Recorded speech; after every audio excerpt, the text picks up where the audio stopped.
Plusieurs associations, dont certaines liées à la Fondation pour la mémoire de la déportation, demandent l'annulation de votre spectacle à Mâcon, notamment sur le fait que vous ayez remis le prix de l'infréquentabilité à Monsieur Forisson. Quelle est votre réaction? Merde, je trouve qu'ils exagèrent quand même, ces gens. C'est qui d'abord? Est-ce qu'on sait qui c'est? Parce que c'est pas légal de faire pression comme ça sur les gens pour m'interdire de travailler. Alors il y a la Fondation pour la mémoire de la déportation, il y a notamment des associations départementales de déportés, d'internés résistants qui se mobilisent. Qu'est-ce que c'est que ce truc-là?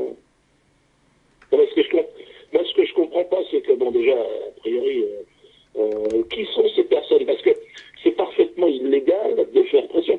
Si ils ont un problème avec moi, à ce moment-là, ils vont voir le procureur de la République, ou ils portent plainte. Et puis à ce moment-là, il y a une procédure, c'est à la justice de faire son travail. Mais ces associations-là ne sont pas la justice, ils ne peuvent pas se faire justice eux-mêmes. Oui, c'est ça que je ne comprends pas. C'est ça, le fait qu'ils soient dans l'illégalité totale c'est pour ça que j'aimerais avoir un nom, parce que c'est à moi de porter plainte en réalité. Parce qu'il demande l'annulation de votre spectacle, notamment pour un risque de trouble à l'ordre public. Je suis pour une liberté d'expression totale. Mais s'ils ont l'intention, c'est leur droit, de faire interdire mon spectacle, il n'y a que la justice qui peut le faire. Ils ne peuvent pas faire pression sur des gens, c'est complètement illégal. Et à ce moment-là, ils vont s'opposer évidemment à mon avocat on va porter plainte immédiatement. C'est pour ça que je suis très étonné. Ils disent qu'il y a un risque de trouble à l'ordre public dans votre prochain spectacle. Est-ce qu'il y a un risque de trouble à l'ordre public? C'est clair, c'est eux qui troublent l'ordre public. L'ordre public, l'État, moi je suis de nationalité française. Je pense que vous êtes au courant. Donc j'ai le droit de travailler dans ce pays. J'ai 7 enfants, j'ai le droit de les noyer.